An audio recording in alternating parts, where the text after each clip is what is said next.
Chapter 6. Probably on account of the Catlady's strangely respectful treatment of Vicky, Mary Nutt began, despite herself, to think quite a lot about this strange idea of reincarnation.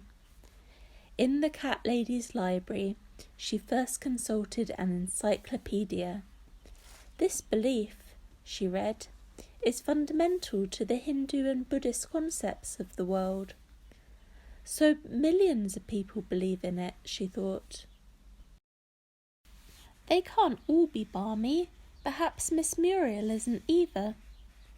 Reincarnation, she read, accounts for the differences in the character of individuals because of what each had once been.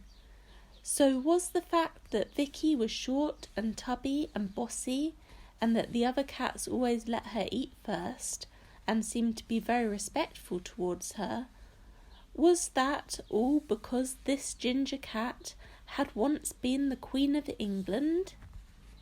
Rubbish, one part of her said. Millions believe in it, said another.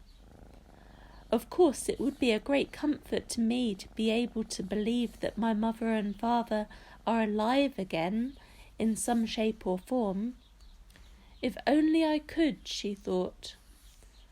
I wonder what form Miss Muriel believes she will assume when she dies, which may not be all that long, she thought. She's aged a great deal in the years that I've been here. For some time now, the Catlady had not come down for breakfast.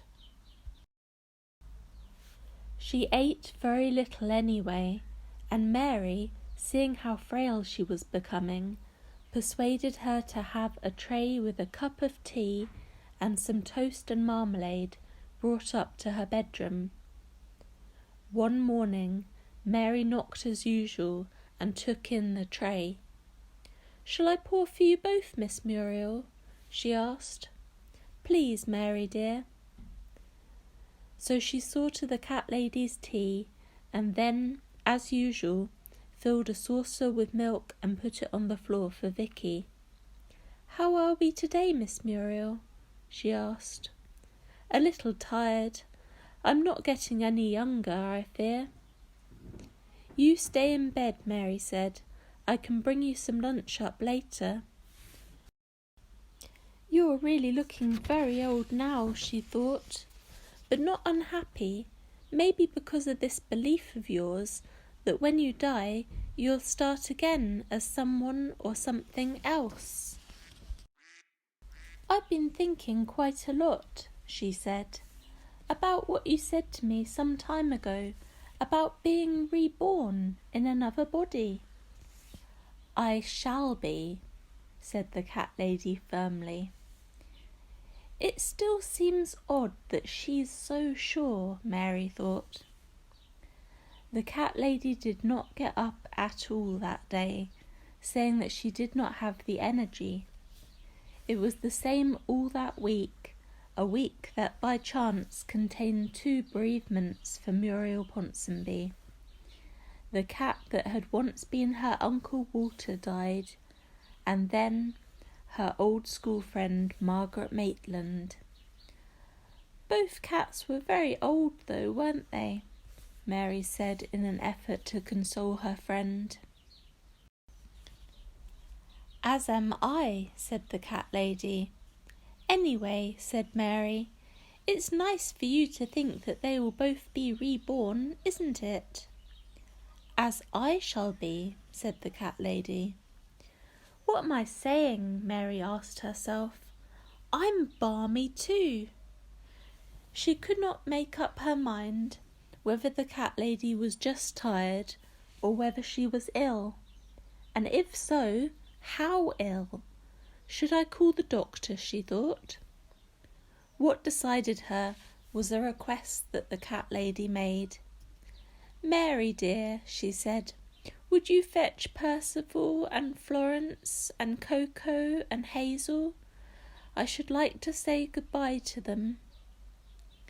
When Mary had done so, she telephoned the doctor. He came and examined the old lady, and then he took Mary aside and said to her, "I'm afraid Miss Ponsonby is very ill. To be honest with you, my dear, I don't hold out much hope." "She's dying, do you mean?" Mary asked. "I fear so." "Shall I tell him about Miss Muriel's beliefs?" she thought. "No, he'll think I'm mad as well as her."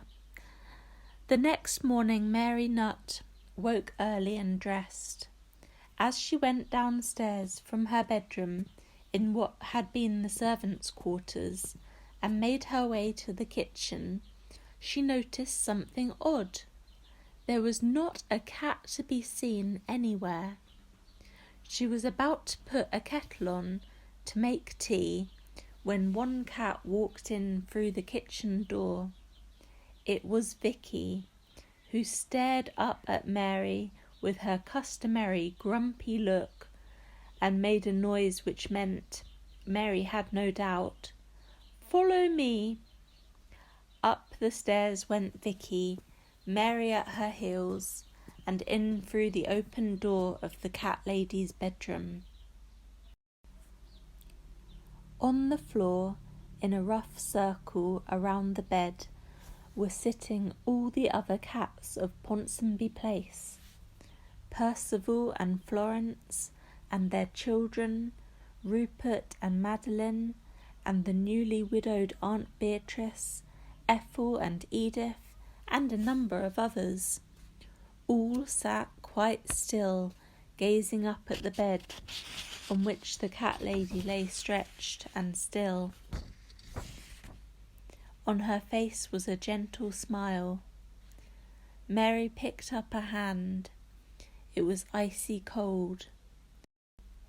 "Oh, Miss Muriel," she whispered, "who or what are you now?"